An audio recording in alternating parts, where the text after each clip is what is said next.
Good evening, everybody. Welcome to an evening of stories, songs, poetry, and conversation. When people look at the title of the program, they're awed by the impossibility of it all. They ask me, do you really think you're going to end violence? But one's got to try. The Wikipedia says, Ahimsa is a multi-dimensional concept inspired by the premise that all living beings have the spark of the divine spiritual energy. Therefore, to hurt one being is to hurt oneself. We are not born to hate. All living beings yearn for compassion, love, and peace. And it seems that all civilizations have been violent. Through centuries, we have normalized violence, and that's really the saddest part of it. Heroes and heroines of stories have been and still are the violent ones, the ones who conquer, the ones who shed a lot of blood. We need to change the language to make non-violent more the norm. Ahimsa must become our normal state of being. Kalapriya has commissioned Aditi and Shiv to research the literature and bring stories from around the world. In these stories, we see choices we have. We always have choices. The language we use that continues our violent traditions, not seeking out the non-violent stories. We say that our anger is justified. We dwell on the indignities we have suffered in order to find closure, not seeking closure from within. Aditi and Shiv will tell us 3 stories tonight, which can start our dialogue to help us find peace during these troubled times. During these times, when we are violent in our political and social discourse, community engagement is ever more critical to solve our problems. First of all, I want to thank the Logan Center for giving us this beautiful auditorium to have this performance.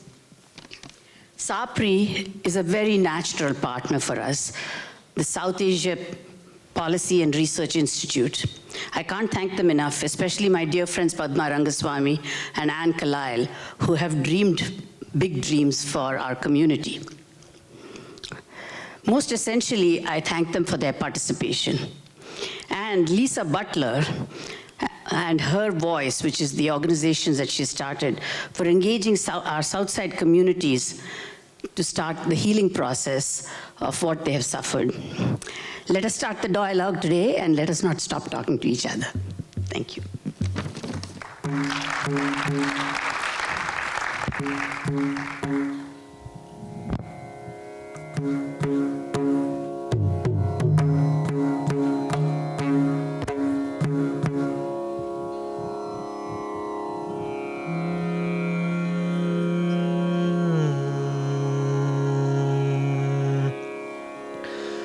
शांति निलव वेंडुम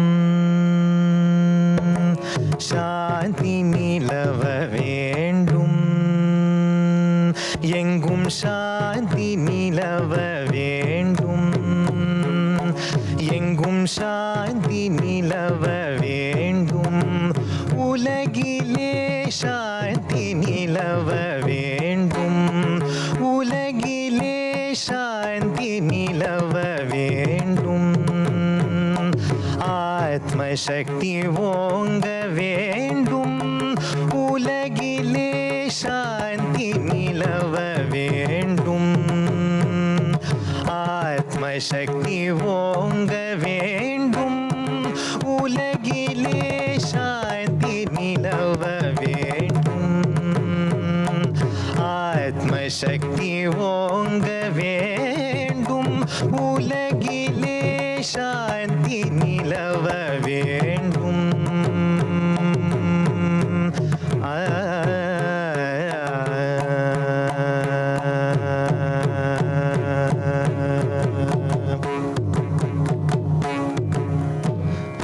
காந்தி மகாத்மா கட்டளை அதுவே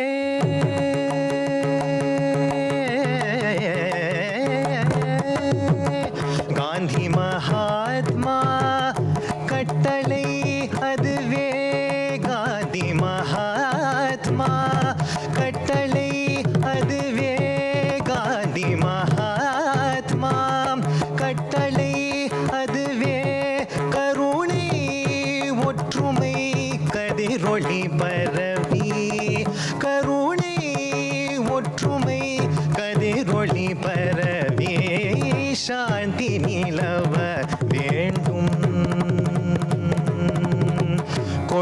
கொடுமை செய்தியோர் மனமது தெரிந்த நற்குணமது புகட்டிடுவோம். கொடுமை செய்தியோர் மனமது தெரிந்த நற்குணமது புகட்டிடுவோம். மடமை அச்சம் அறுப்போம், மக்களின் மாசிலா நல்லொழுக்கம் வளர்ப்போம். மடமை அச்சம் அறுப்போம், மக்களின் மாசிலா நல்லொழுக்கம் வளர்ப்போம். திடம் தரும் அஹிம்சா யோகினம் தந்தை ஆத்மானந்தம் பெறவே. திடம் தரும் அஹிம்சா யோகினம் தந்தை ஆத்மானந்தம் பெறவே. கடமை மறவோம், அவர் கடன் தீர்ப்போம், கலங்கமில் அறம் வளர்ப்போம். கடமை மறவோம், அவர் கடன் தீர்ப்போம், கலங்கமில் அறம் வளர்ப்போம். எங்கும் சாந்தி நிலவ வேண்டும், ஆத்மசக்தி ஓங்க வேண்டும், உலகிலே சாந்தி நிலவ வேண்டும், உலகிலே சாந்தி நிலவ வேண்டும், உலகிலே சாந்தி நிலவ வேண்டும். எங்கும் சாந்தி, எங்கும் சாந்தி, எங்கும் சாந்தி.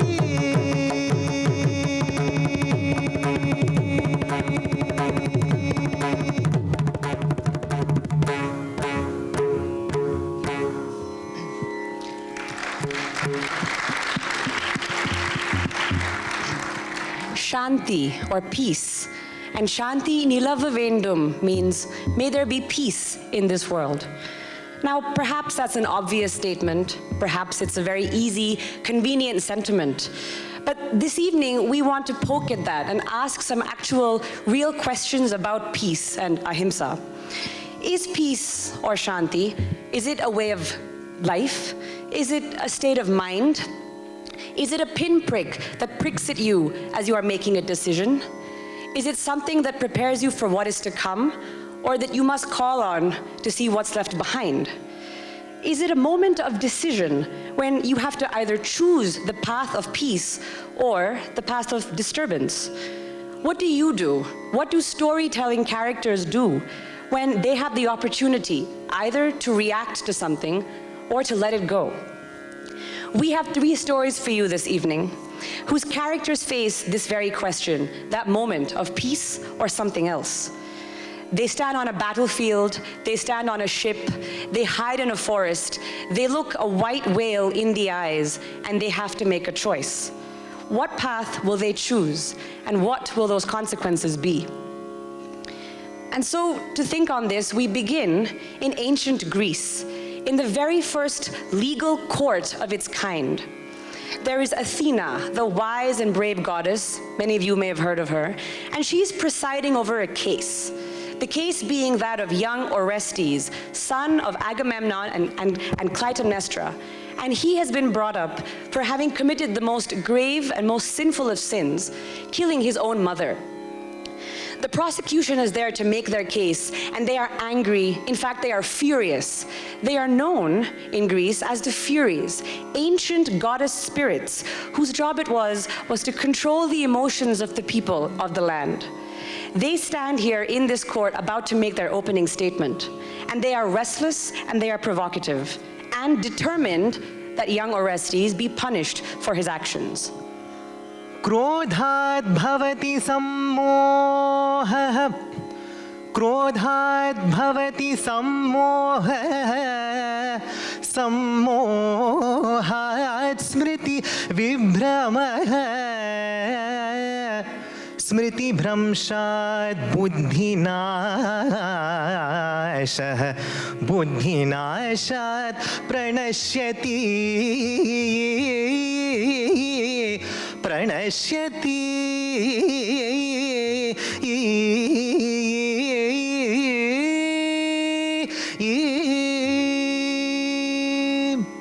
We are the Furies, they chant. We are the Furies here today to demand retribution. We are the Furies here today to strike panic. And we are the Furies here today to dole out punishment. We are the Furies. Our only law is anger. क्रोधः क्रोधः क्रोधः क्रोधः क्रोधः क्रोधः. We are the Furies, ancient goddesses who rule over the emotions of humankind. We hear the people's complaints, we incite their chaos, we create public sentiment, and in each and every one of you, we kindle revenge. Today in this court and here in the Logan Center, we present to you a murderer, the young Orestes, as I've already said, the son of Clytemnestra and Agamemnon, only neither exists today, and that is Orestes' fault. He has committed the most sinful of sins, killing his own mother, and that has incited our rage, which has incited the rage of the people, and the city today is foaming and frothing with anger and fury to determine and ensure that Orestes gets the punishment he deserves. We are the Furies. Our only law is anger. क्रोधः क्रोधः क्रोधः क्रोधः क्रोधः क्रोधः. And so, ladies and gentlemen, the Furies chanted their rage. Athena, wise and brave, listened calmly and quietly. When they had finished chanting the first section of their statement, she asked them one simple question. Do you know why Orestes killed his mother? We are the Furies, embittered also by Clytemnestra, for she was unfaithful to her husband Agamemnon while he valiantly fought in the Trojan War. And when Agamemnon finally returned 10 years later, she slayed him in cold blood. We are here to avenge the impulsive murder of Agamemnon at the hand of his own wife. We are the Furies. Our only law is anger. क्रोधः क्रोधः क्रोधः क्रोधः क्रोधः क्रोधः. After the Furies had chanted the second part of their rage, Athena asked them her next question. Can you tell me then why Clytemnestra killed her own husband, Agamemnon? We are the Furies, incensed also by Agamemnon, who sacrificed his own daughter Iphigenia so that he would have safe passage across the seas. We are here to punish Agamemnon for killing his daughter, abandoning his son, and being unfaithful to his wife. We are the Furies. Our only law? क्रोधः क्रोधः क्रोधः क्रोधः क्रोधः क्रोधः. After the Furies had chanted their rage, Athena asked them yet another question. Tell me then, Furies, she said, does your anger begin with Orestes? Or is it his mother, Clytemnestra? Or is it her husband, Agamemnon? Not even with Agamemnon, for we are the Furies, furious with Agamemnon's father, the ruthless Atreus. When Atreus discovered that his wife was cheating on him with his brother Thyestes, the enraged king killed Thyestes' twin sons and fed them to him, turning his own brother into a cannibal. We are here to damn Atreus to hell. We are the Furies. Our only law, क्रोधः क्रोधः क्रोधः क्रोधः क्रोधः क्रोधः. After the Furies had chanted their rage, Athena said to them, my Furies, you haven't actually answered my question. I wish to know, with whom are you actually angry? We are the Furies. We are furious at everyone in general and no one in particular, for they all deserve it. Behold these generations of violence from Atreus to Agamemnon to Orestes. It will go on forever, and so we demand that each one be punished. But Atreus is dead. Agamemnon has already been murdered. Only Orestes still stands before us, so we demand that he pay for his crime. Only then will our anger be soothed. We are the Furies. Our only law is anger. क्रोधः क्रोधः क्रोधः क्रोधः क्रोधः क्रोधः.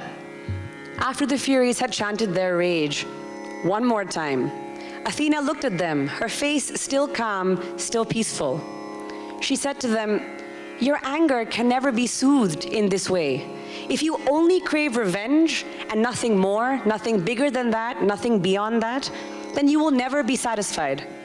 Saukyamo ledo. Having heard the prosecution's full case, Athena now took it upon herself to make a statement and respond. "You've asked me to lead this trial," she said, "and so I must ask all of you in the court and here today in Chicago, what is the role of anger in a just society? Your depthless rage, my dear Furies, has caused you to forget whom you are actually angry at. And so you have raged against every member of the Atreus family, from Atreus down to his grandson. Orestes now stands before us, and he looks like he wants to repent, and yet you wish to curse him and damn him to hell as you did Atreus and his father and his mother. In your blood-red anger, all you see is blood-red revenge. But let me warn you that punishing Orestes in this way will give you peace only until the next crime that someone else will commit in some other house, in some other part of the land. And what then? Will there be more chance of rage and death and damning to hell? At this rate, how will you, my Furies, how will anyone in this court of law, how will anyone anywhere ever find contentment?" क्रोधाद् भवति सम्मोहः सम्मोहात् स्मृति विभ्रमः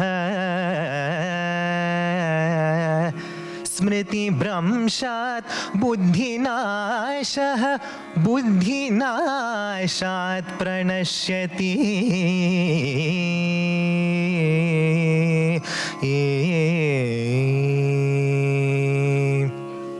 From anger comes delusion. From delusion, the loss of memory of why you're even angry to begin with. And from that loss of memory comes a destruction of discrimination in which each act, each crime, each reaction feels the same and equally violent. From that destruction of discrimination, when you maintain such a high pitch of anger at any point in time, one's own mind and one's own soul will perish. "I agree," Athena said, "there has been violence in the house of Atreus.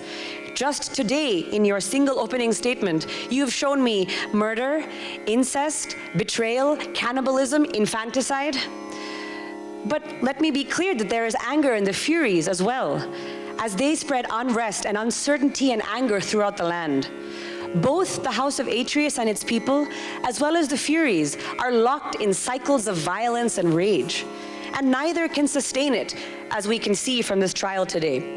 Orestes is repentant. Perhaps he is the last in the family who needs to be punished. And you Furies, pardon my saying, you look a little exhausted. I propose, therefore, a new system of justice, whose principle is not retribution, but to preserve and protect the life of all citizens." Athena, if this new code of justice is to be followed, then we Furies can no longer rule the earth. We can only cast spells of chaos, panic, and revenge, but these will be useless in a world without violence. We will be obsolete, but then who will rule the people's emotions instead of us? Oh, it will still very much be you. But there is no room for anger in a democracy. Instead of being the Furies, you will be the Eumenides, the kindly ones. No longer will you be the furious Furies demanding anger. Krodh hai, krodh hai, krodh hai, krodh hai, krodh hai, krodh hai. Instead, you will be the benevolent Eumenides singing peace. Shantamu, shantamu. You will still stir up human emotion. You will still whisper into the hearts and minds of ears of the people. Only now these will be voices of compassion and grace. You are changing our role, but preserving our power. Instead of ruling by violence, then you would have us rule with kindness and peace. Indeed, for the law is not created to injure life for the sake of revenge. It is created in order to protect life for the safety of all. Shantamuleka saukyamuleka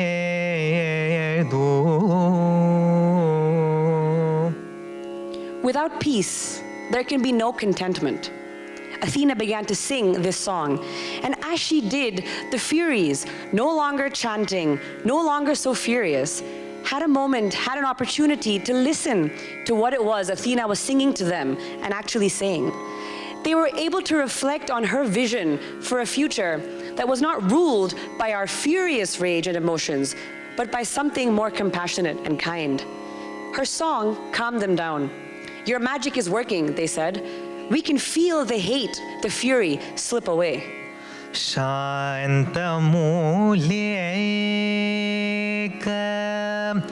Saukyamule Do Shantamuleka Saukyamule Do Shantamuleka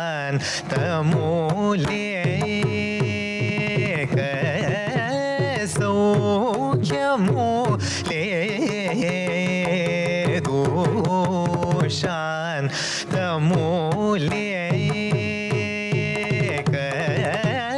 Saukyamule Do Sarasadala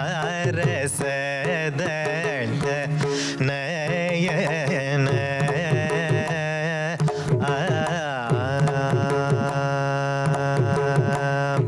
Shantamuleka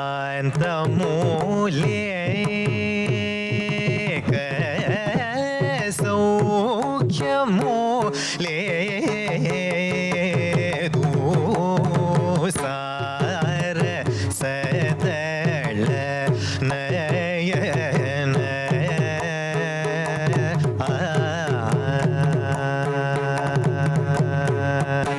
Shantamuleka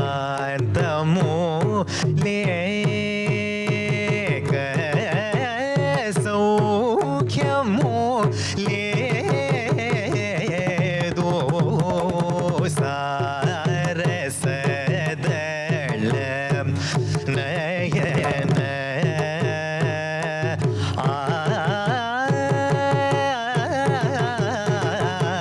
Shantamuleka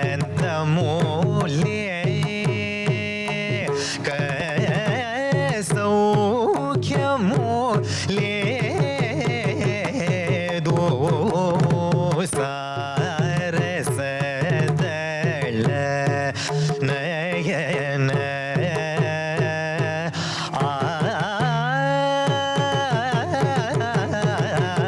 Shantamuleka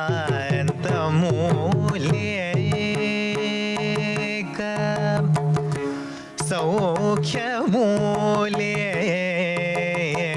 Do Sarasadala Nayana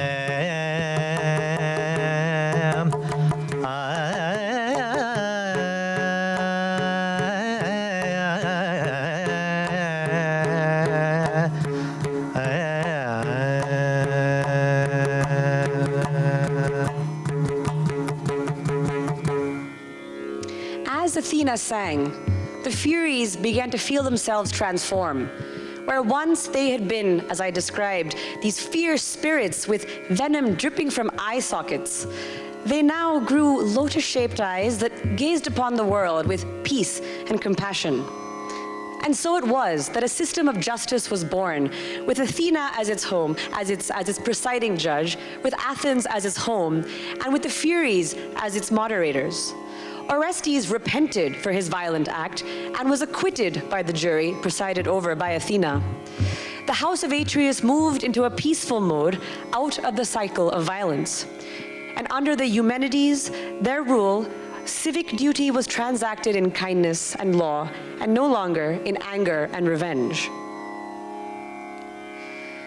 Thus did the ancient court of law convene to end some cycles of violence, and humanity, as we might think about it, has learned much from this system of law and justice. But what happens when you're not in a court of law, when there is no presiding judge, no prosecution, no one to stand there repentful? What if instead you are in the oceans and in its roiling depths where lawlessness and wilderness and the cannibalism of the oceans is the rulers? how does the economy of revenge work in such a case?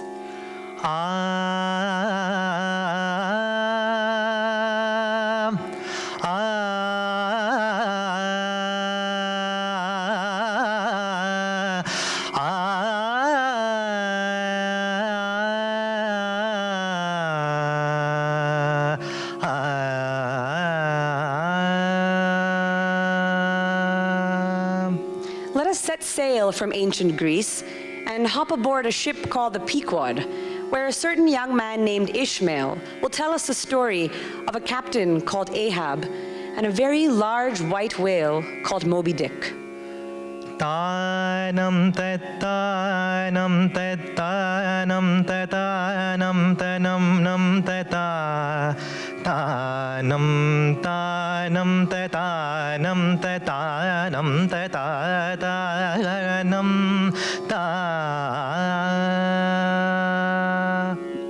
The winds are uneasy, the waves are rocky, and even aboard the Pequod, a certain Captain Ahab stomps up and down, pacing, muttering, swearing, demanding revenge. And as he does, there's a certain lopsidedness to his gait, for he seeks something that was taken away from him by a sea monster, and we should listen to what it is that he craves.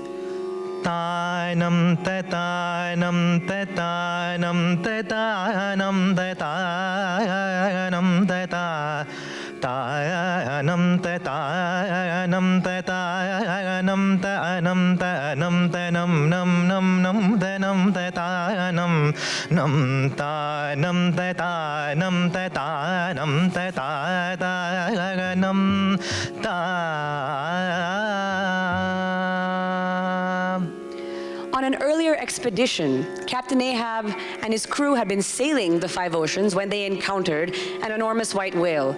They did what all ships at that time did, was to go ahead and attack the whale, seeking from it its flesh, its sperm, its oil for various uses. What ended up happening as they continually stabbed this whale with their harpoons was that the whale grew angry and did what whales do. It tried to escape and chomped its way out of its grip and nets, taking with it a leg belonging to Captain Ahab. And so the whale escaped with Ahab's leg, its souvenir from this fight, and Ahab left with nothing. His only souvenir, a deep revenge to take back what this whale had taken from him. His gait, his mobility, his mental agility was now completely off balance, limping now as he did with one normal leg and one wooden one. So we shall listen as Ahab continues to stomp up and down the deck of his ship, seeking mad, blind, blood-red revenge for a leg he believes he so unfairly lost. Tanam tanam tanam tetanam tanam tetanam tenam tenam tenam tetanam tetanam tetanam tetanam tetanam tetanam tanam tetanam tetanam tetanam ta. You can hear the anger and you can hear its insistence and its repetition. For Ahab has sworn to his crew that he will punish Moby Dick for his greed. But I ask you all here today, how is that possible? Can we consider a whale to be someone who is greedy? Does this whale have a leg that Ahab can cut off and take home with him? How does an eye for an eye work when it is man versus beast and land versus ocean? But Ahab doesn't have time to dwell on these questions, for there in the distance is the flick of a tail, a small tail that belongs to something much larger, much more deadly, that lurks beneath the surface of the water. Ahab lets out a shout to his crew, "There is Moby Dick. Forge ahead, full speed ahead. We are going to find that whale, and I'm going to take back what I deserve." His first mate, Starbuck, is in a panic. He didn't realize that it would get this far and Ahab would be so bent on doing this seemingly impossible task. He realizes this is his one chance to try to convince Ahab to abandon this mission and maybe head home back to Nantucket. He turns to his captain and sings his plea. "Oh, my captain," he says, "noble soul, grand old heart, why should anyone give chase to that hated fish? Away with me. Let us fly from these deadly waters. Let us home. Let us away.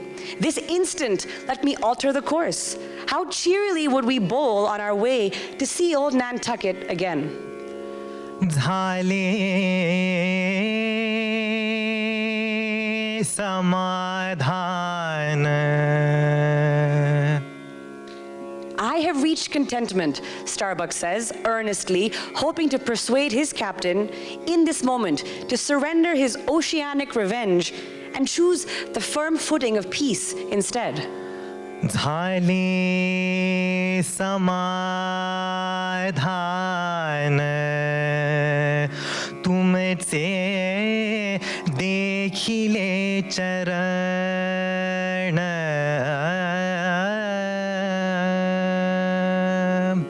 Starbuck repeats himself, I have reached contentment, simply having seen Moby Dick's charana, his tail. Come now, Captain Ahab, wouldn't you rather be at peace as well, back at home with your wife, than in a rage and tossing about on these merciless waters and chasing after a whale who doesn't even know what it has done to you? This is hardly an equal fight.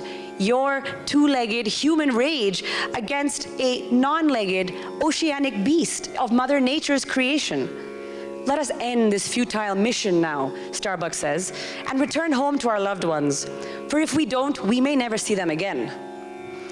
Ahab's face is growing wary, as if he might actually be considering this option, so Starbuck tries one more time. Let us call out to Moby Dick, he suggests. Let us sing to Moby Dick that I have seen your tail, and I have reached contentment. Because seeing your tail is like seeing all of you. Even if you, Moby Dick, shall not come to me, even if I cannot exact my revenge on you, I will be content and satisfied. झाले समाधान तुमचे देखिले चरण. झाले समाधान तुमचे देखिले चरण. झाले समाधान तुमचे देखिले चरण. देवा झाले समाधान तुमचे देखिले चरण. झाले समाधान तुमचे देखिले चरण. देवा झाले समाधान तुमचे देखिले चरण. झाले समाधान तुमचे देखिले चरण. देवा झाले समाधान तुमचे देखिले चरण. झाले समाधान तुमचे देखिले चरण. देवा झाले समाधान तुमचे देखिले चरण. झाले समाधान तुमचे देखिले चरण. देवा झाले समाधान तुमचे देखिले चरण. आधा उठावे से मना येत नाही नारायण. आधा उठावे से मना येत नाही नारायण. आधा उठावे से मना येत नाही नारायण. आधा उठावे से मना येत नाही नारायण. आधा उठावे से मना येत नाही नारायण. झाले समाधान तुमचे देखिले चरण. देवा झाले समाधान तुमचे देखिले चरण. देखिले चरण. देखिले चरण.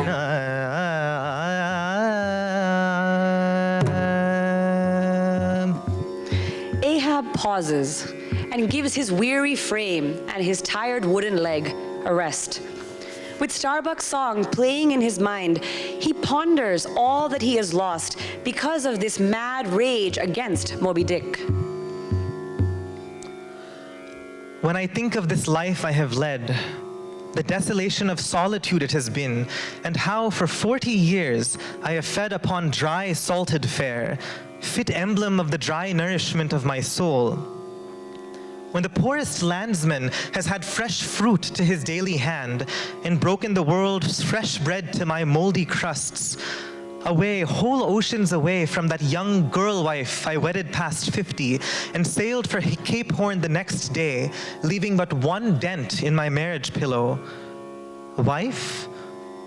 Rather a widow with her husband alive. I widowed that poor girl when I married her. And then the madness, the frenzy, the boiling blood, and the smoking brow with which for 1,000 lowerings old Ahab has furiously, foamingly chased his prey, more a demon than a man. What a 40 years fool has old Ahab been. Why this strife of the chase?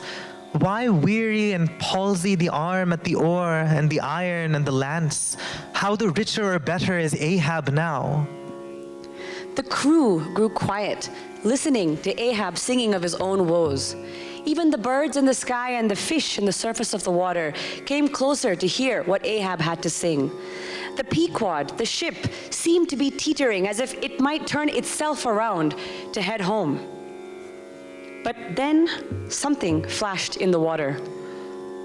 Tanam tanam tanam tanam tanam tanam tanam tanam tanam. It was that tale once again, this time closer, more playful, as if mocking Ahab. It felt almost like the Furies were here, working their magic with the tale and Captain Ahab's state of mind. The tale he had been so ready to renounce but a moment ago had rekindled his desire for revenge as he saw it flickering playfully in front of him. Ahab's glance was averted. Like a blighted fruit tree, he shook and cast his last cindered apple, his only final sweetness, to the soil. Ahab forgot the stirrings in his heart that said he must head back to his wife and back to Nantucket. He felt his pulse leave his chest and crawl and settle in his dead wooden leg, as if giving it life for one more chase, one more fight. There was no turning back now. Starbuck watched this happen, watched Ahab's face cloud over, and knew that now there was no turning back. Ahab had chosen to fight Moby Dick. It was more important to Ahab to do this than to go home to his family. It was more important for Ahab to fight this whale than to care about the safety of his crew, the family he had been bringing with him on this ship. Ahab's anger and pain was the size and enormity and bulk and heft of a whale. And so the only fitting retribution for Ahab would be to kill the one in front of him. आथा उठावे से मना येतना ही नारायणा आथा उठावे से मना येतना ही नारायणा झाले समाधान तुमचे देखिले चरण देवा झाले समाधान तुमचे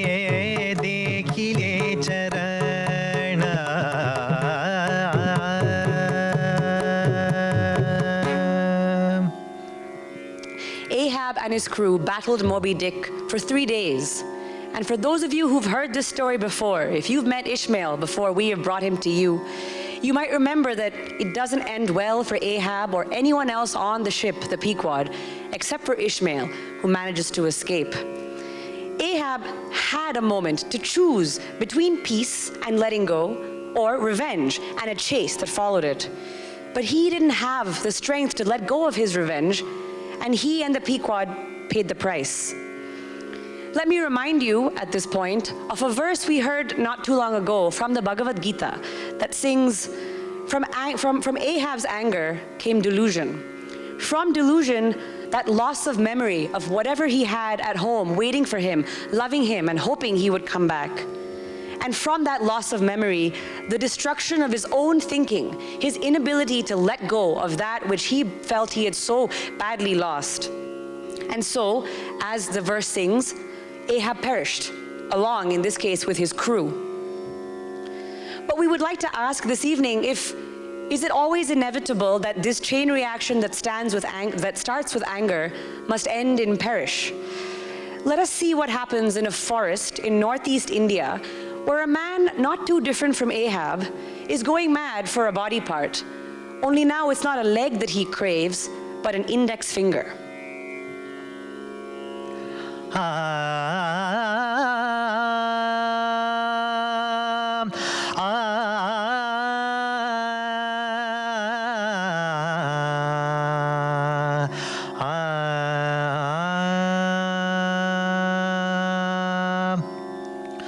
दुख में सुमिरन सब करे, दुख में सुमिरन सब करे, सुख में करे ना कोई,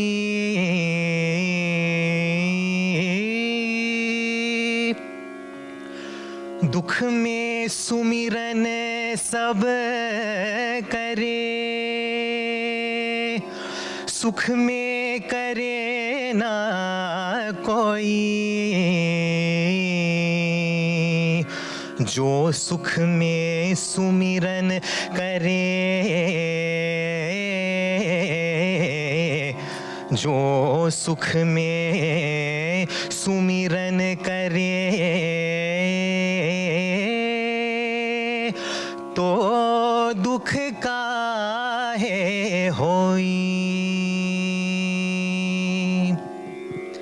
Dukha mein, in sadness, all are mindful. But sukha mein, when we are happy, we are never mindful. Therefore, the one who is mindful, even in happiness, for that person, there can be no such thing as sadness. Our question to you tonight is, does such a person even exist? To find the answer, we transport ourselves now to the land of Savatthi, where a mother has just delivered a baby boy. With her child in her arms, she doesn't have a care in the world. Sukha mein, all is good, beautiful, and bright.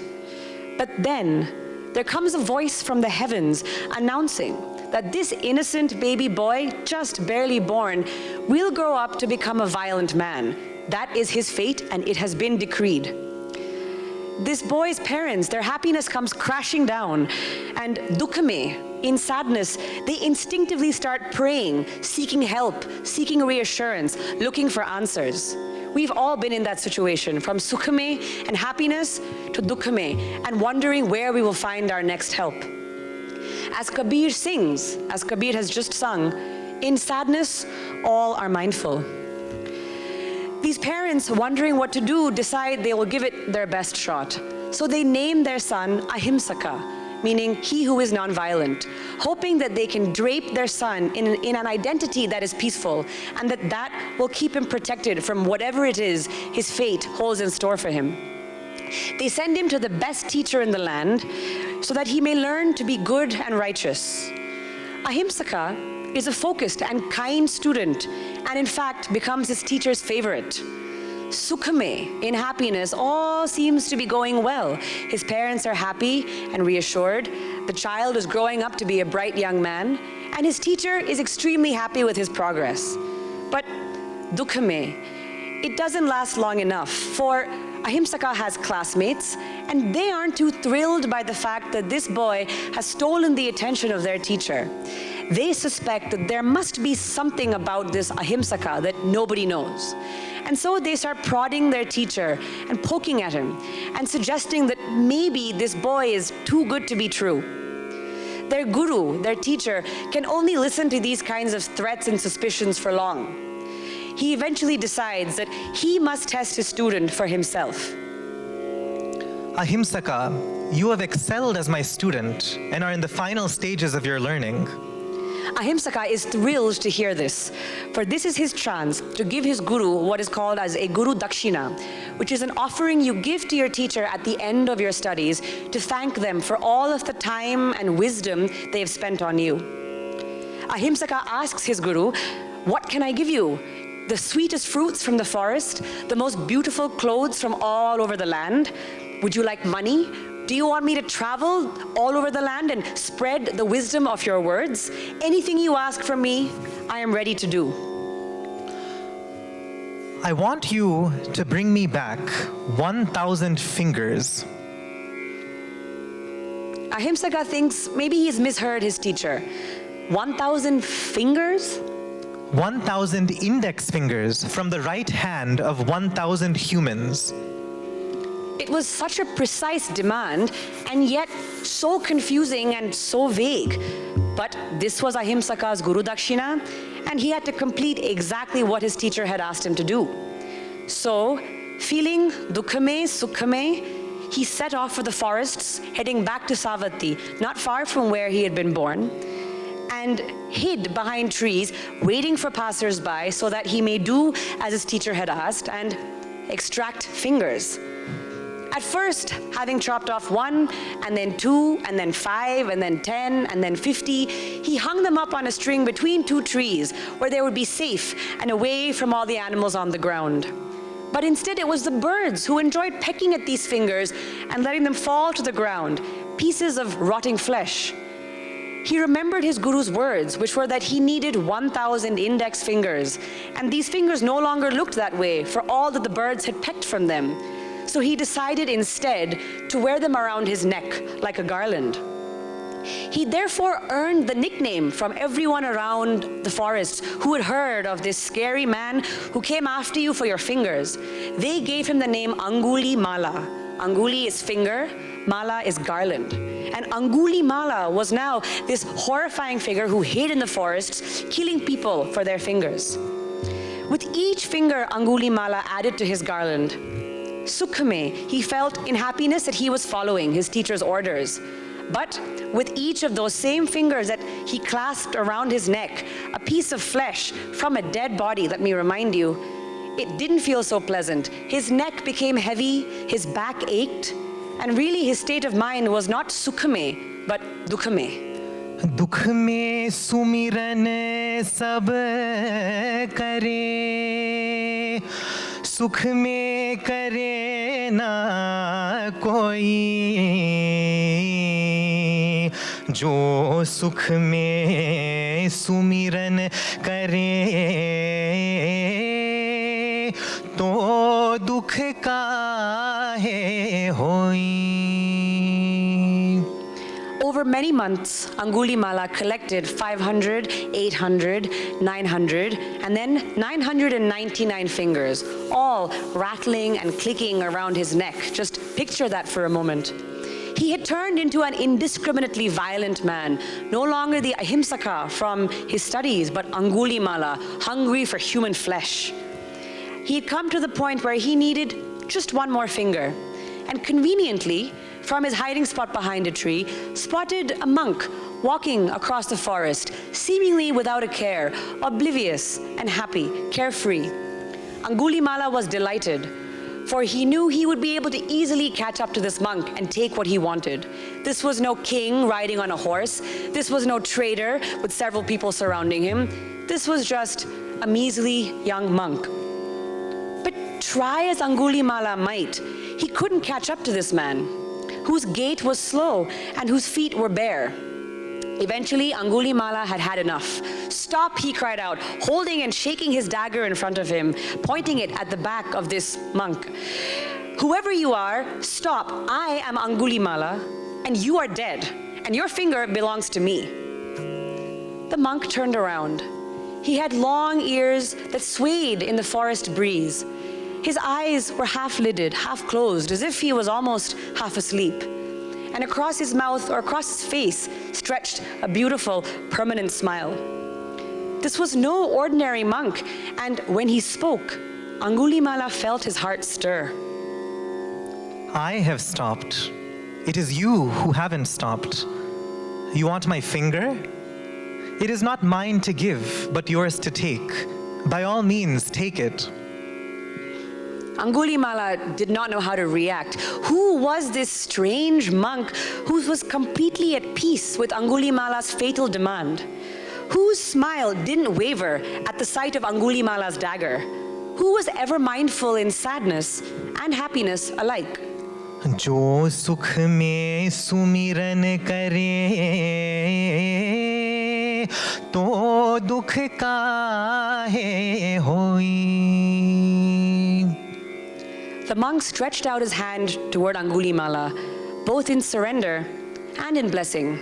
For this was no ordinary monk, this was the Buddha.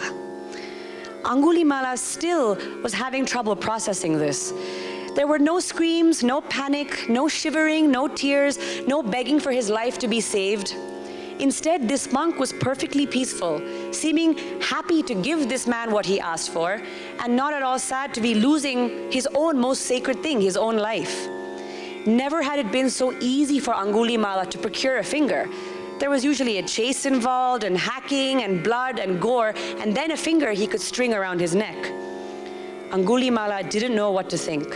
His fingers rested on the knot of his garland, as he wondered whether he should untie it to take a finger from this peaceful monk and add it to his own garland. Should he do it, or should he not? And in that moment of questioning, in that moment that Ahab wondered, should I turn around or should I stay here? In that moment, the Buddha, still smiling at Angulimala's disbelief, said to Angulimala, well, why make a garland out of fingers at all? सांसों की कर लो माला माला सांसों की कर लो माला.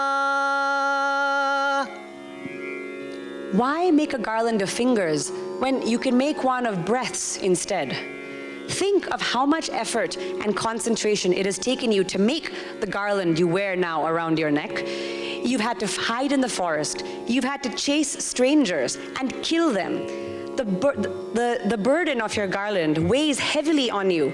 Your back is hunched, your neck is aching, your hands perennially grasp a dagger. You are soaked in blood and covered in rotting flesh. Why a garland of fingers when all along you have been effortlessly weaving together another garland? This other garland is inexhaustible. It doesn't injure anyone and will continue to grow as long as you live. सांसों की कर लो माला माला सांसों की कर लो माला जप जाप जपो भाई साधो जप जाप जपो भाई साधो जप जाप जपो भाई साधो जप जाप जपो भाई साधो जप जाप जपो भाई साधो जप जाप जपो भाई साधो जप जाप जपो भाई साधो साधो सांसों की कर लो माला जप जाप जपो भाई साधो सांसों की कर लो माला माला सांसों की कर लो माला माला सांसों की कर लो माला जप जाप जपो भाई साधो जप जाप जपो भाई साधो भाई साधो भाई साधो भाई साधो भाई Bhai sadho, bhai sadho, bhai sadho.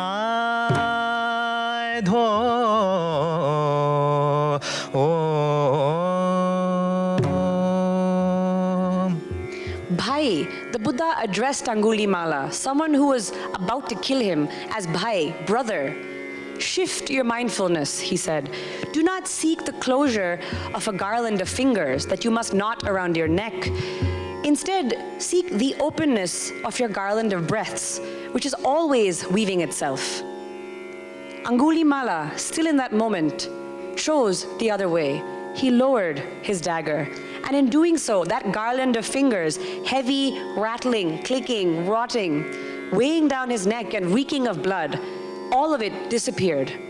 He had chosen breath instead of flesh, peace instead of death. Angulimala fell at the Buddha's feet, no longer weighed down by all that had been clinging around his neck. He shed his Anguli, he shed his Mala. He shed the identity of Angulimala and became Ahimsaka, the nonviolent one, once again. So, ladies and gentlemen, we began our stories of nonviolence in Athens, where a system of justice helped transform the Furies into their kinder avatar. Then we went to the seas, where Ahab drowned under his anger, which was the size and weight of a whale. Finally, we ended up in a forest, where Angulimala took the Buddha's advice to shift his mindfulness and let not even one breath of his any longer go to waste. सांस सांस पर नाम ले,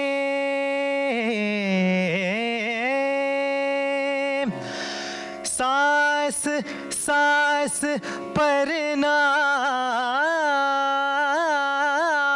ले, वृथा सांस मत खोई रे, ना जाने उस सांस का आवन होई न होई. Thank you.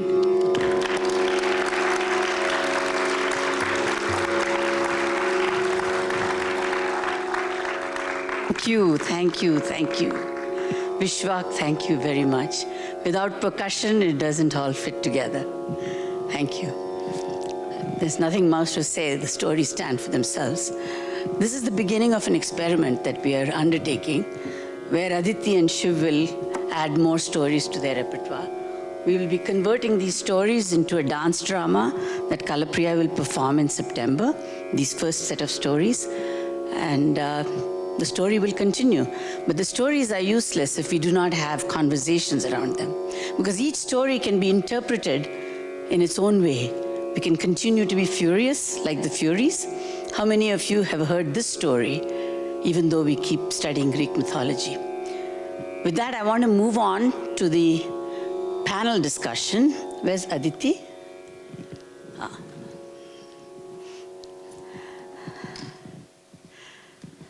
Aditi is with Sapri, and she will introduce the panelists. Hi, everyone.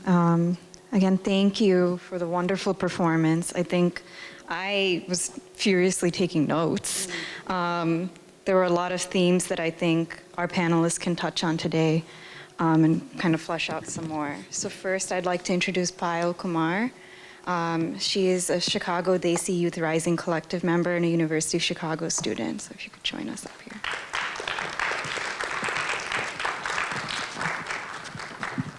Next, we have Radhika Sharma Gordon. She's the manager of education and training at Upnagar, Our Home, an agency that provides counseling, legal advocacy, shelter, and supervised visitation to address the multiple needs of immigrant and refugee victims of domestic violence and trafficking.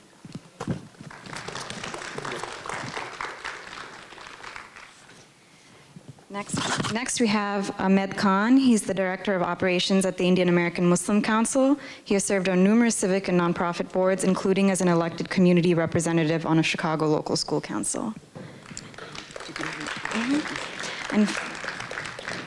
And finally, we have Lisa Butler. She's a social worker and a documentarian, and through her organization, Her Voicing.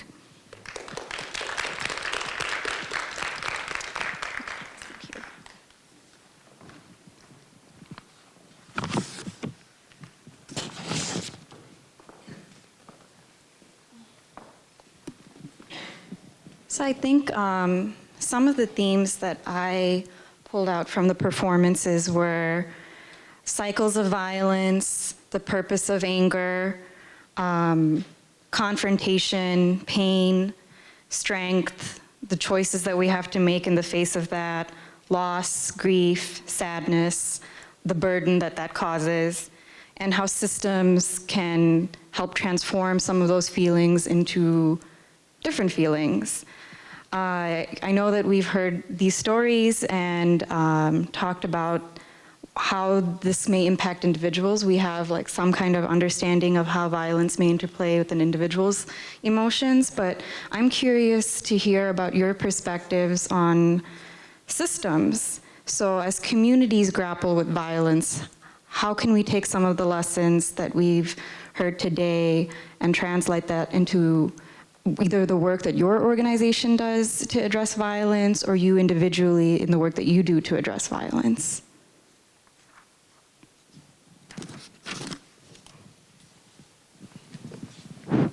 One of the things that right now in the domestic violence movement, a number of us are coming together to talk about civic engagement and engaging various systems to address violence against women. And as I was thinking about Athena in the court and about justice,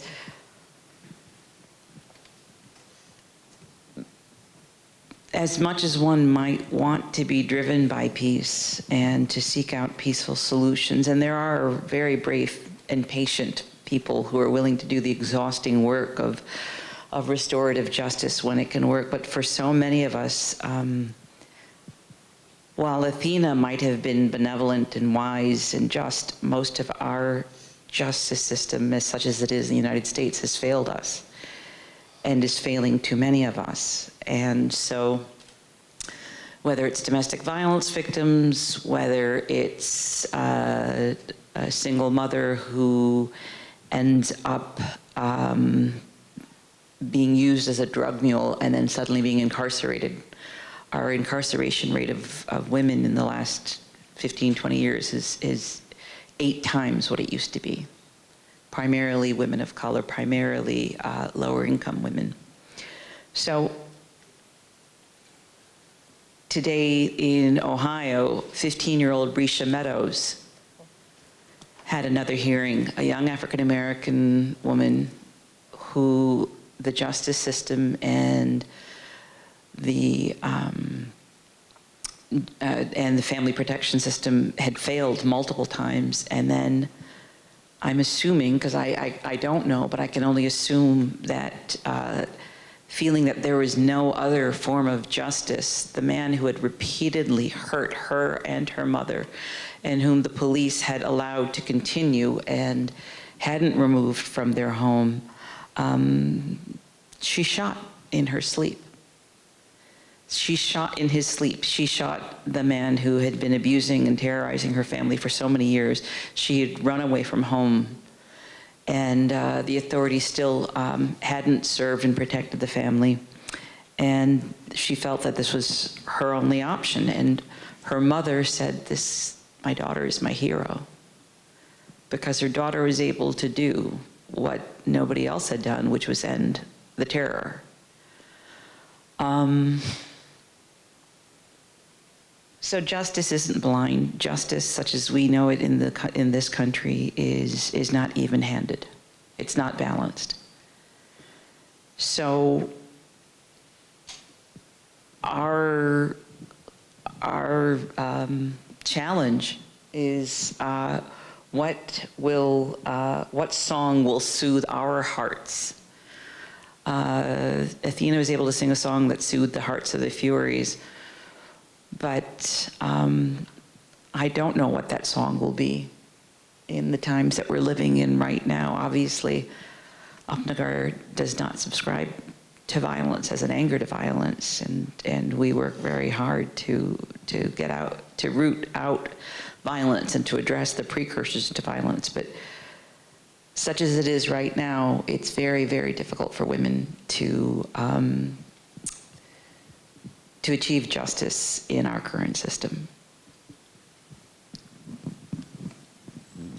I was wondering if anyone could share maybe how communities can respond to violence. Particularly, we've been seeing this rise in hate crimes and xenophobia, and how these principles of nonviolence can apply to responses of these community violences that the South Asian community is at least experiencing. I guess I'll jump in on this.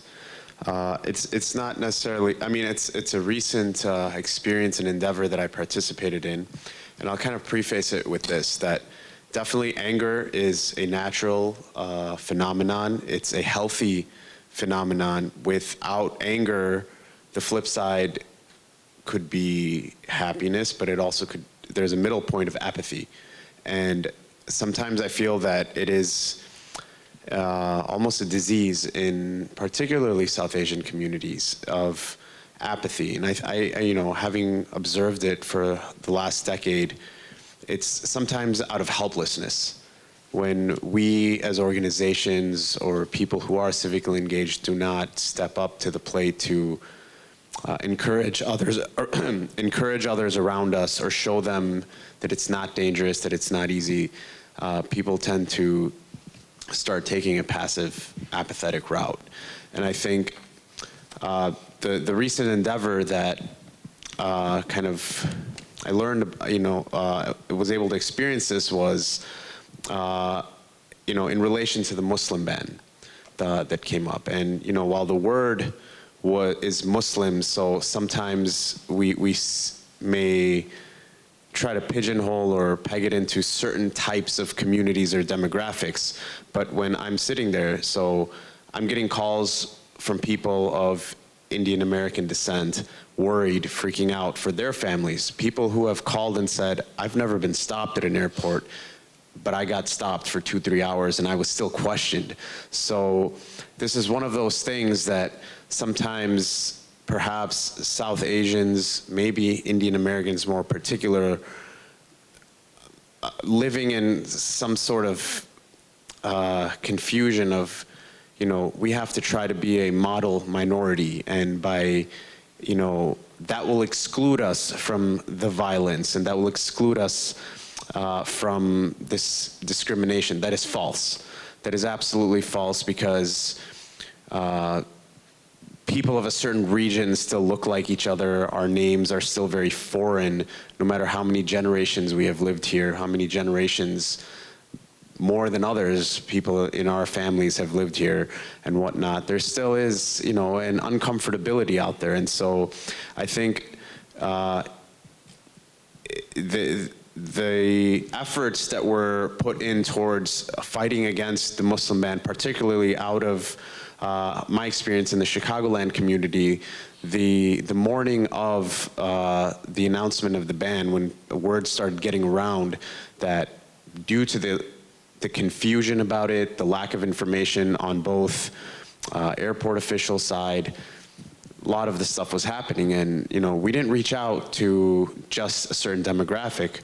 The word was spread out across to people across religious, cultural lines. And I think a lot of people came together in a nonviolent response to become a collective voice at O'Hare Airport, and stayed there for a week and different days. And then it transitioned into the O'Hare Lawyers group, which I was able to help facilitate some of their social media and whatnot. And it brought a lot of people from different walks of life. So I think that people that had no experience, you know, they felt this passion because of the communication that was being sent from, you know, organizations, say how you can help, how you can help. So I think that was a great example of how nonviolence stopped what was violence, because people were being persecuted and forced. And I think communication about that from the organizations helping people into the process made it all possible. Thank you. So Ahmed, you kind of touched on this, but I'd like to hear from maybe Payal and Lisa about their thoughts on what the importance of civic engagement to our community's abilities to respond to issues that concern us is, and how we can use storytelling in that civic engagement to be able to leverage our collective voice to address those concerns. So one thing that's particularly compelling in the South Asian civic engagement narrative is that we're one of the biggest growing minority groups right now in the United States, and particularly in the Midwest. But at the same time, we're also one of the least represented in the political sphere. So there's a disconnect between understanding how much power and influence we have as a community and having that representation echoed in spheres of legislative influence. And I think that there are kind of two parts as to why that happens. The first is what you kind of touched on with the idea of the model minority, in which we don't necessarily see ourselves as being part of a greater resistance or a greater story of resistance. And because of that, we don't necessarily realize the power that we have with creating change for our communities and in coalition with other communities. And I mean, this isn't to discount a lot of the external factors that sort of prevent this engagement. You know, you have issues with voter registration, lack of language accommodations.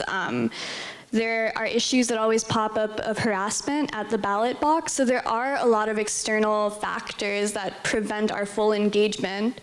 But at the same time, there are also a lot of internal struggles within our community of kind of understanding how our stories and how our histories relate to these greater ideas of resistance and solidarity. So we often see these issues arising and we don't think that they implicate or affect us. And I think it's really been recent that as a South Asian community, we've been seeing a rise in hate crimes and violence against our communities in particular. And we're realizing that just because we maybe model minorities or that we may have a certain class status, there's still an idea of otherness that's mapped onto us, perhaps by our skin color or by our names. And I think now more and more our communities are realizing that there needs to be a greater push for civic engagement. And so at the same time, though, I don't think we can necessarily rely on having issues personally relate to us in order for us to care. So even though connecting our personal stories and our history across the diaspora is a gateway to understanding larger issues, there's still this other step we need to be able to take where we can say, even though I can't see my story reflected in the struggle or I can't relate to this struggle, I still need to be able to show up and be there for these people who are having problems right now.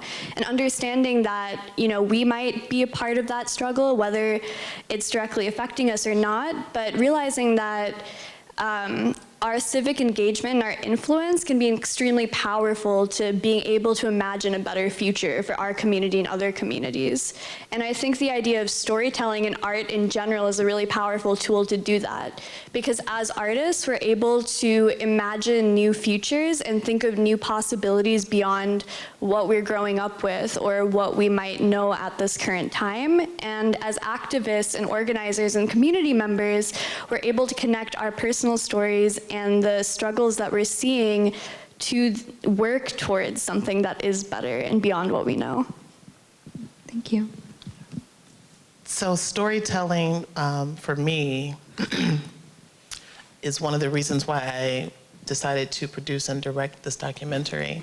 So I produced and directed a documentary called What's Left Behind, really highlighting the stories of moms and families of murdered young people in Chicago. And one of the things that I wanted the documentary to do was to highlight these young people's stories, who they were, what they liked, you know, their favorite food, to humanize them, and to advance stories and to shift narratives, because I know that we watch a lot of news. And when you see these murders and shootings in Chicago every night, the only thing you may hear in those 30 seconds is the mother or somebody crying at the scene, but gang-related or drug-related, which dismisses the humanity of these people who have been murdered Not to mention, I'm not really sure what gang-related means, because does it mean that me, myself, have two brothers who participate in gang activity, but I'm a college-educated woman who had nothing to do with that. So would that label be added to me if something happened to me?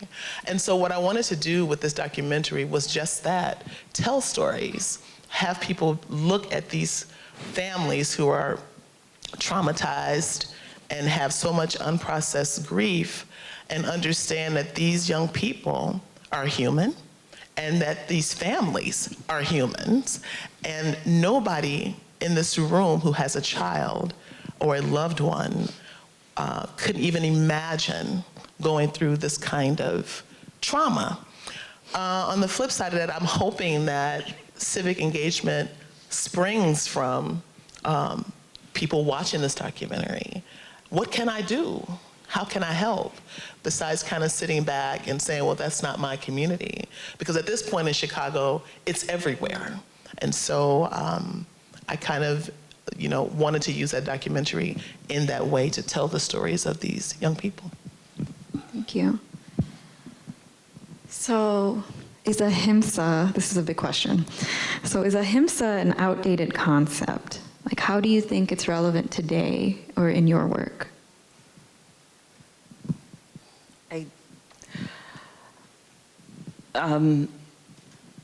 I'm a public health geek, and so we're big into prevention. We're big into bringing together various sectors to figure out the root causes and to try those things that help to prevent something, help to reduce the likelihood of something happening. And with Upnagar, with our prevention programming and with the prevention programming of many other agencies also addressing gender-based violence, it's not just awareness raising, but it's also saying what contributes, what are we doing in our homes, in our schools, in our workplaces, in our communities, in our institutions, what are the laws, and how do they contribute to gender-based violence, and what changes can we make in our daily lives to reduce the likelihood of gender-based violence. We all need to play a role. And so I think all of that is a peaceful process. In that regard, I think engagement is happening, and I also just want to really underscore the incredible work that CEDAR, that Chicago Desi Youth Rising, is doing in educating South Asian youth through the history of injustice and shared injustice, and linking injustice against our communities with injustice against other communities, and linking why the Black Youth Project, Black Lives Matter, and various other struggles are also so much our history, and something for us to look to as models and to connect with.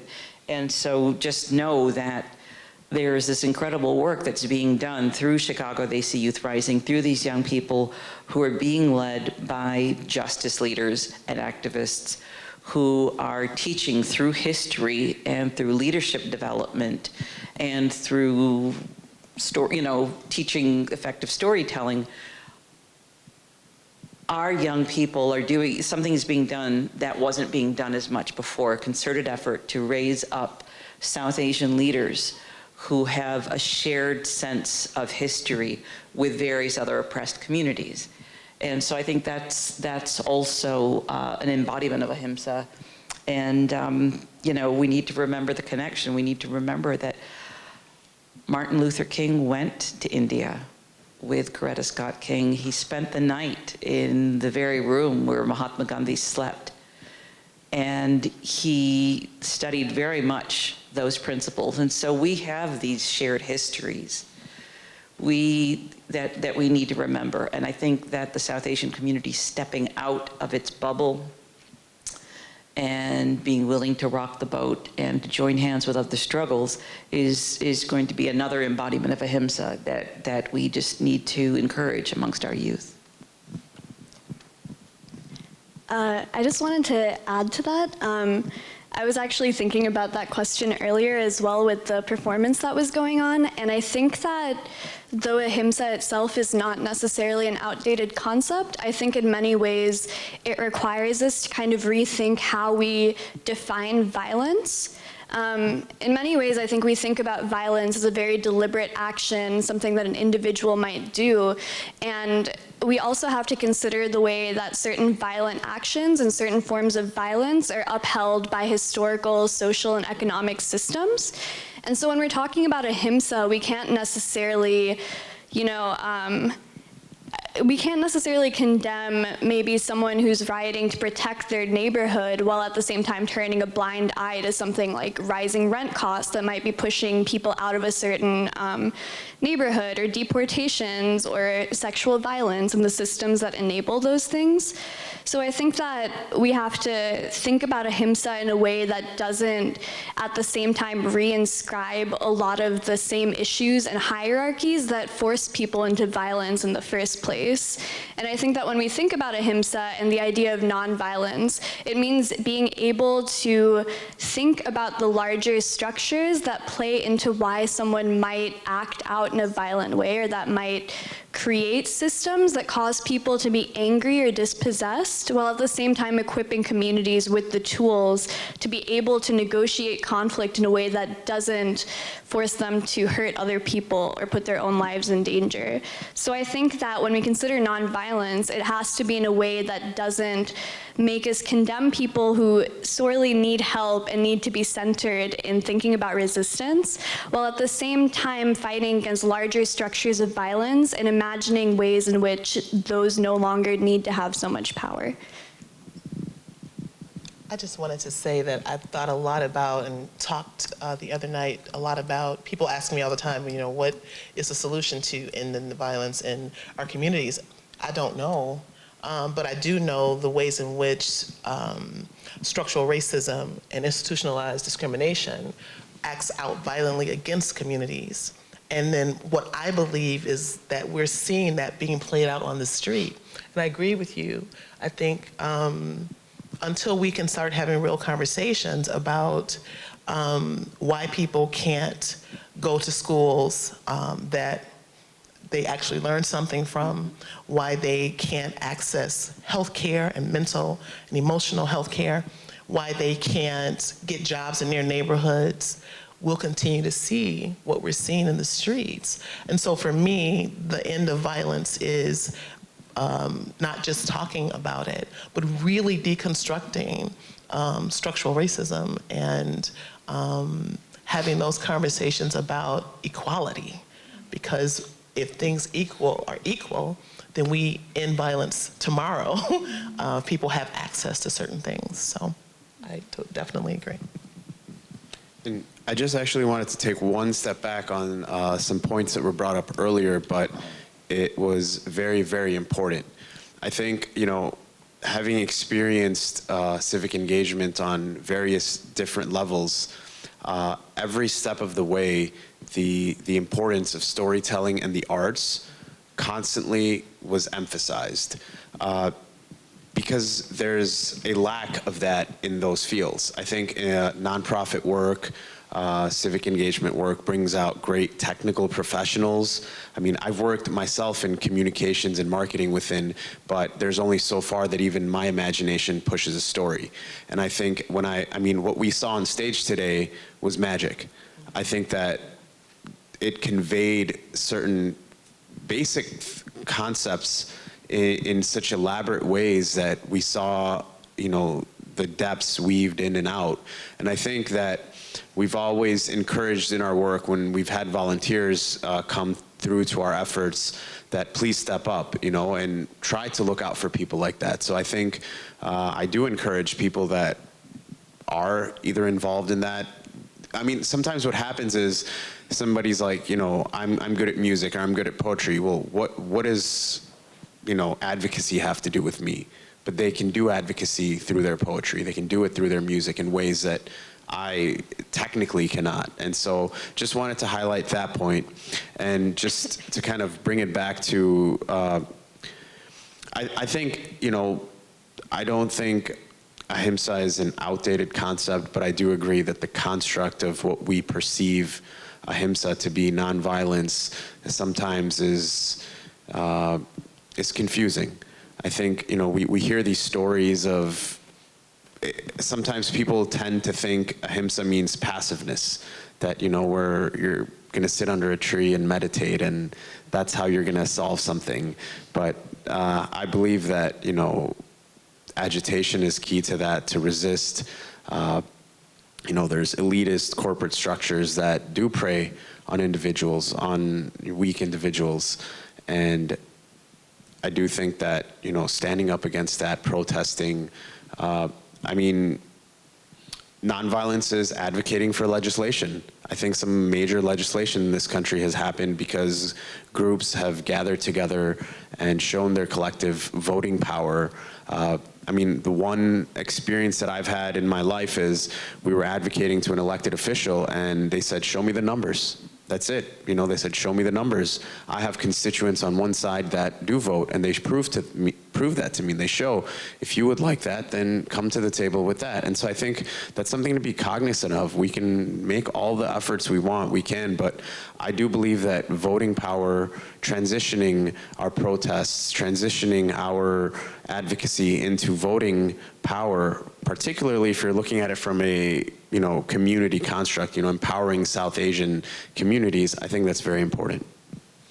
So you all are like superstars and you keep jumping ahead and answering questions I haven't asked. But the last question I had was, what are we doing today to address or to motivate the average person to act on these injustices? Are we doing enough? What more can we do? I think taking a cue from the Sikh American leader who talked about how those who think they're striking out against Muslims are targeting Sikhs, men in turbans, because they think that they're Muslim. And he said, the point is not to say, no, we're not Muslims. No, the point is to say we cannot tolerate those who would think that the answer is to strike out at all against any group, because that is not creating justice. That's not doing anything to address those who commit what are considered terrorist acts, that they themselves are brandishing a domestic terrorist sword when they try to target any one group. So I think not just educating, but also recognizing that we cannot accept violence against any oppressed group in our country, and that the fight for 15 to have a fair wage, the fight for the rights of domestic workers, the fight for clean and well-resourced schools, and the fight to ensure that no child goes to bed or wakes up hungry, it's all part of the same thing. It's all part of a society that can create justice, and that as long as those who prey upon the weak can continue to do so, we are going to, or those who have been disempowered, we're going to continue to see violence. And so when we can address those, just as you're saying, you all said it much better, as long as we can create that justice in society.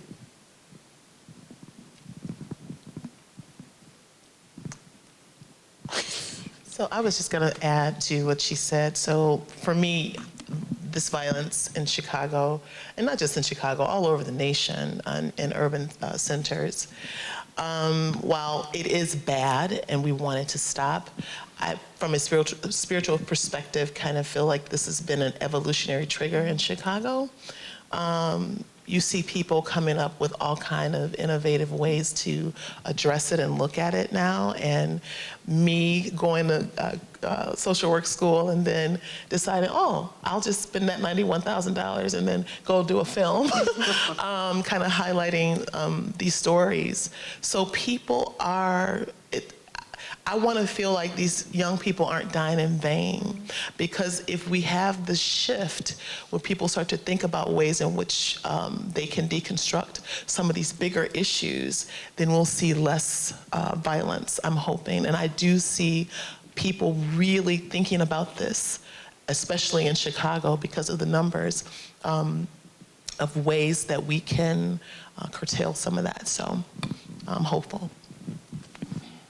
I guess as CEDAR, which is Chicago Desi Youth Rising, some of the work that we're doing to encourage people to kind of show up for fighting inequity is we do some year-round programming, but our big thing is having a retreat every August. And it's a 3-day retreat for people who kind of trace their heritage to the South Asian diaspora, who are aged 15 to 21. So we're really trying to focus in on young people. I was a participant myself, and now I'm a part of the collective.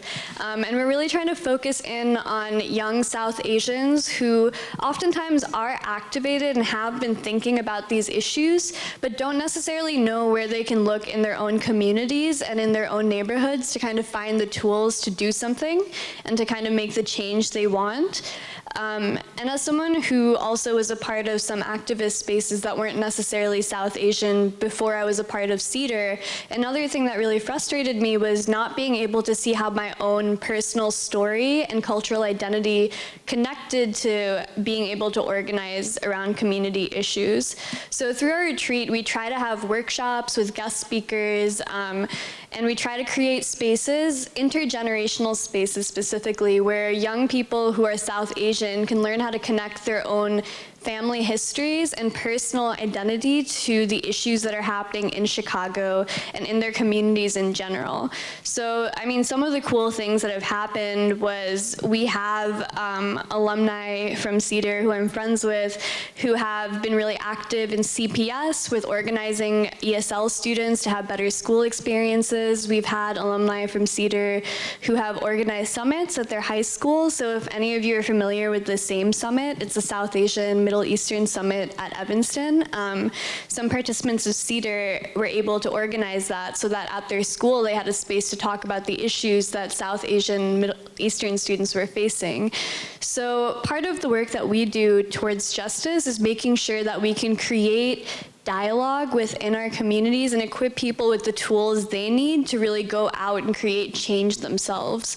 So I think part of the way that this ties into the greater South Asian identity is that we need to sort of work towards empowering people that are a part of the communities that we're a part of, so that people kind of realize their own power and realize that even if we have immigrated here, even if we may not speak English very well, we still have a stake in making sure that we deserve justice, and we need to also realize that no matter what our background, we have the ability to fight and advocate for ourselves. So that's the work that CEDAR is doing that I thought was important. Thank you. So one last thing. It's a very tangible next step, and Steve Moon from Asian Americans Advancing Justice is going to share with us how you can get involved in supporting the Illinois Trust Act and automatic voter registration.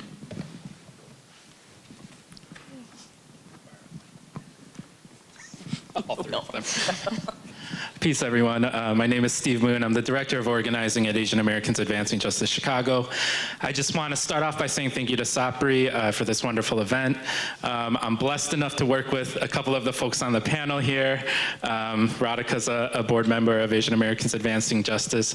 Payal is an incredible leader who's been, really at the forefront of spreading this message about being in solidarity with other communities of color and really helping us pass and work on passing the Illinois Trust Act. So the Illinois Trust Act, it has 4 provisions that we're calling the essential provisions. And these provisions have been decided upon by a coalition of immigrant and refugee serving organizations, not just Asian American organizations, but those that serve, African immigrants and refugees and Latinx immigrants and refugees who are here in Chicago. And the 4 key components are about restoring trust just within our communities and encouraging safety by barring local law enforcement from working with ICE, specifically like on immigrant detainers and administrative warrants. Right? We don't want our local law enforcement acting like they're ICE agents and picking up community members and detaining them and getting them into deportation proceedings. We don't want that to happen in our communities in the state. Another important and essential provision is around creating safe zones. So whether they be hospitals and health clinics or their schools and universities, we also think that these are some of the institutions where ICE should not be able to just walk in and pick somebody up. We also have a provision that is around strengthening certification processes for undocumented immigrants who are survivors of crime. So one of the big coalitions who have come on to support us is the Illinois Coalition Against Domestic Violence, which Atnagar is also a member of.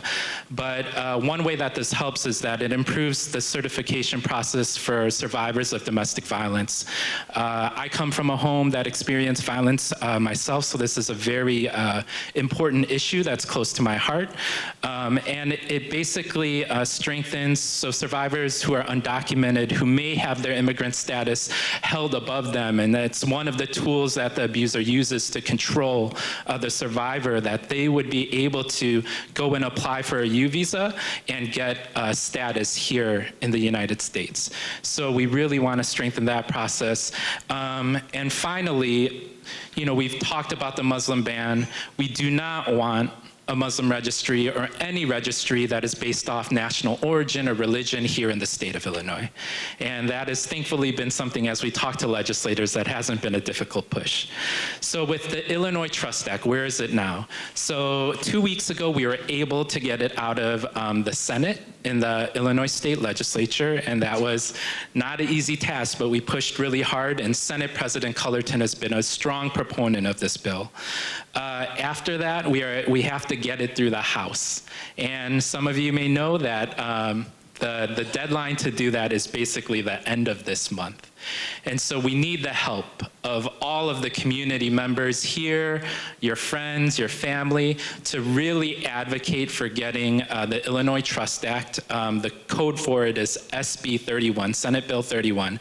We really want to push it very hard with the Illinois House, and then also Governor Rauner to sign this into a law and really prove that Illinois is going to be the safest and most protective state for immigrants and refugees.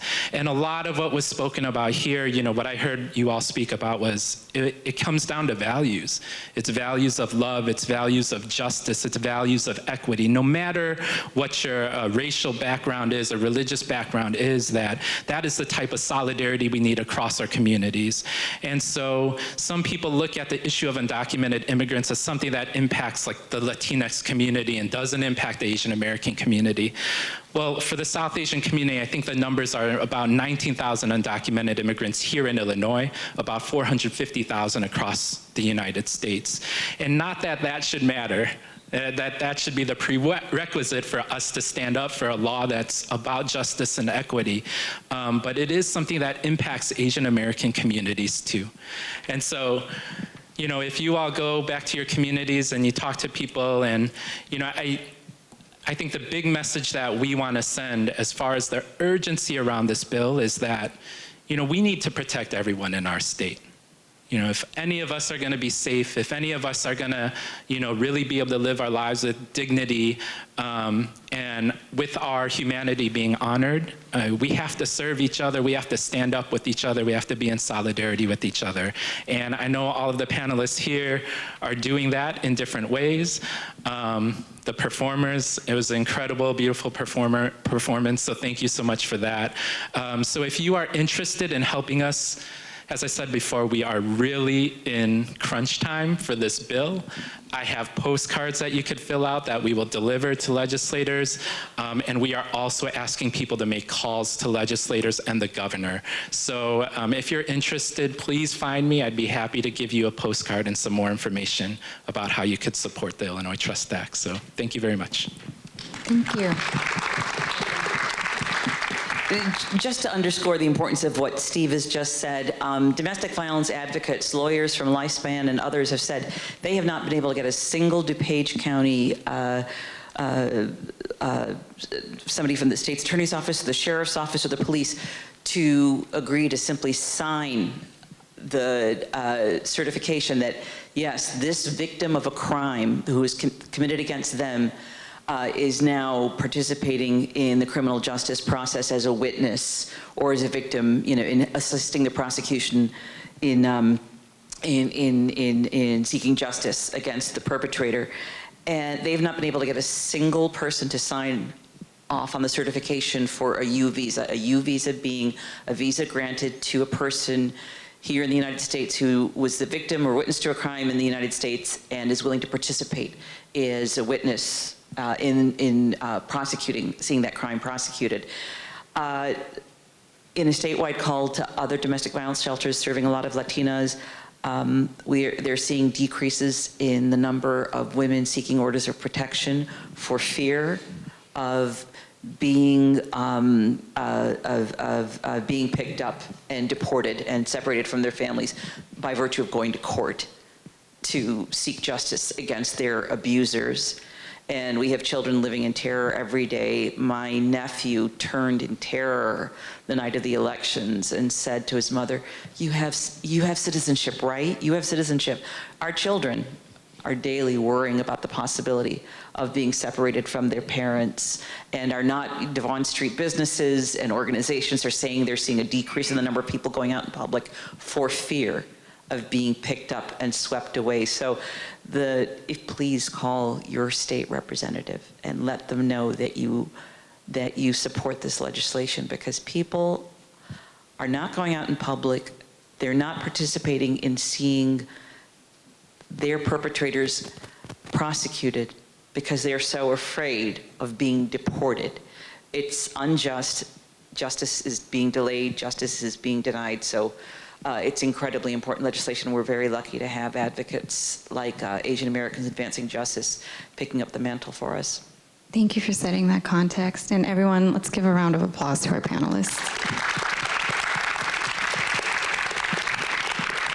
So thank you everyone for joining us, and thank you again to the performers and to Kalapriya for convening us all here to have this important conversation.